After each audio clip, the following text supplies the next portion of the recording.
The silence that follows a sudden departure is never truly empty. It is heavy, thick with the weight of everything left unsaid and the jarring realization of a void that was once filled with a constant, predictable presence, often ignoring the air it breathes until the room begins to run out of oxygen.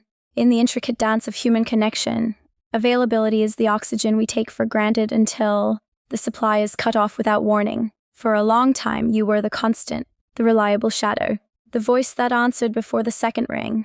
You were the heart always within reach, and that was exactly what blinded her to the magnitude of what you brought into her life.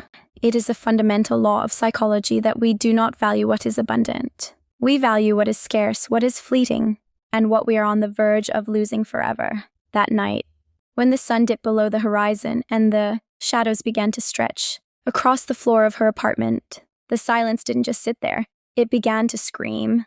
It was the night your absence transformed from a mere gap in time into a profound, life-altering lesson she was forced to learn in the cold isolation of her own thoughts. For months she had grown accustomed to the rhythm of your attention, treating it like a background hum she could tune out whenever it suited her.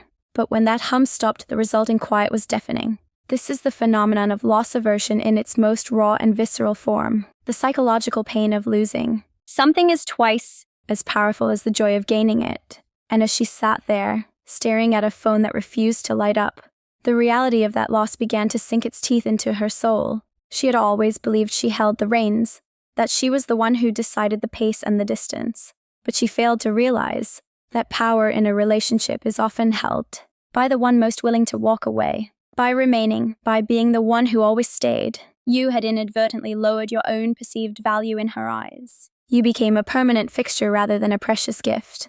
But the moment you chose silence over explanation, the scale shifted with a violent force. Her brain, suddenly deprived of the dopamine hits your validation provided, began a frantic search, trying to fill the vacuum with memories and regrets. The pedestal she thought she stood upon was actually built on the foundation of your unwavering support. There is a specific kind of torture in the zygonic effect, the psychological tendency to remember uncompleted tasks more vividly than those that have reached a natural conclusion. Because you left without a grand finale, without a screaming match or a tearful goodbye, you left her story unfinished. The human mind cannot tolerate an open loop.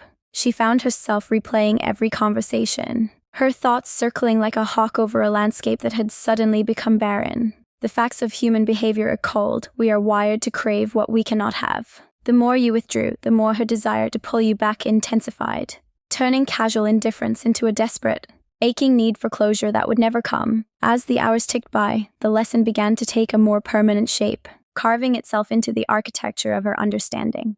She realized your presence was not a right, but a privilege she had failed to earn. The weight of that realization was heavier than the darkness outside her window. She began to see the patterns of her own neglect, the way she had pushed boundaries because she assumed they were unbreakable. Absence has a way of clarifying the truth, stripping away the ego until all that is left is the stark reality of what has been squandered. The night was a slow-motion collision between her expectations and the new reality you had created by simply not being there. She looked at the places you used to occupy, the empty side of the couch, the silence in the kitchen, and each one was a mirror reflecting her failure to appreciate the gold she held until it turned to dust. By the time the first gray light of dawn bled through the curtains, she was no longer the person who had watched you walk away with a shrug. The arrogance had been replaced by a quiet, hollow ache, a recognition that some doors, once closed, do not have handles on the outside. Your absence had done what your words never could.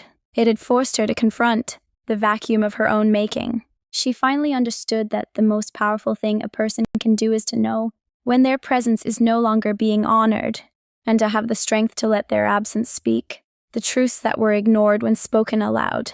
The lesson was complete, written in the silence of a house that felt far too big. She had learned that value is not found in the noise of constant pursuit, but in the quiet dignity of someone who knows their worth enough to leave it behind. As the world outside began to wake up, she remained in the shadows, forever changed by the realization that the most important things are often defined by their sudden, irreversible absence.